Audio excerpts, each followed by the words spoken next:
कस्बे में एक विधवा अंधी औरत रहती थी। उसका एक बेटा था, जिसके पालन पोषण की सारी जिम्मेदारी उसके कंधों पर थी। वो अपने बेटे को पढ़ा लिखा कर एक बहुत बड़ा आदमी बनाना चाहती थी। इसलिए उसने उसका दाखिला कस्बे के सबसे अच्छे स्कूल में किया। वो दिन रात मेहनत करती ताकि बेटे की स्कूल की फीस दे सके। स्कूल के बच्चे उसकी माँ के बारे में जानते थे। वे सब उसे अंधी का बेटा कहकर चिढ़ाते थे। लड़का इससे बहुत परेशान था। उसे अपनी माँ पर शर्म आने लगी थी। वो उसके साथ कहीं भी आने जाने से कतराने लगा था। जब लड़का बड़ा हुआ, तो उसकी शहर में अच्छी नौकरी लग गई।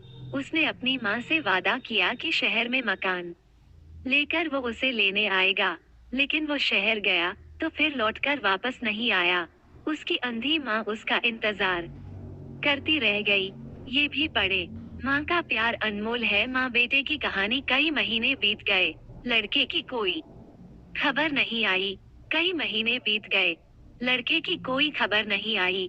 अंधी एक दिन उससे नहीं रहा गया और वह बेटे से मिलने शहर पहुंच गई। पूछते पूछते वो बेटे के ऑफिस पहुंची। वहां सिक्योरिटी गार्ड ने उसे रोक दिया। अंधी औरत ने गार्ड को अपने बेटे का नाम बताया और बोली कि उससे जाकर कह दो कि गांव से कोई मिलने आया है। गार्ड ने जाकर उसके बेटे को बताया।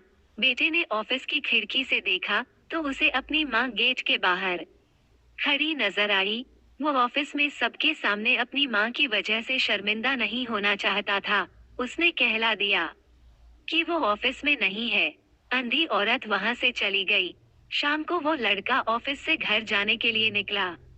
रास्ते में एक जगह काफी भीड़ जमा थी। वो अपनी गाड़ी रोककर भीड़ के पास पहुंचा। अंधी औरत और तो बीच सड़क में अपनी मां को मारा पाया। उसके हाथ में एक चिट्ठी थी, जिसमें लिखा था, बेटा, बड़े दिन हो गए थे, तेरी कोई खबर नहीं मिली। चिंता हो रही थी, इसलिए तुझसे मिलने चली आई। तू तो अब बड़ा आदमी बन गया है। तुझसे मिलना अब शायद मुझ गरीब की किस्मत में नहीं, लेकिन मैं बहुत खुश हूँ तेरे लिए। तूने अपना ही नहीं मेरा सपना भी पूरा किया। मलाल है कि तेरी तरक्की देख नहीं सकती। काश बचपन में तेरी आंखों में सरिया न घुसा होता और मुझे तुम्हें अपनी आंखें न देनी पड़ी होती, तो तेरी तरक्की अपनी आंखों से देखकर सुख और सुकून से मरती। तेरी अंधी माँ। ये पढ़कर लड़का फूट फूट कर रोने लगा। जिस अंधी माँ पर उसे शर्म आती थी, उसने उसके लिए कितना बड़ा बलिदान किया था। वो आत्मग्लानि से भर उठा और जिंदगी भर खुद को माफ नहीं कर पाया। सुकून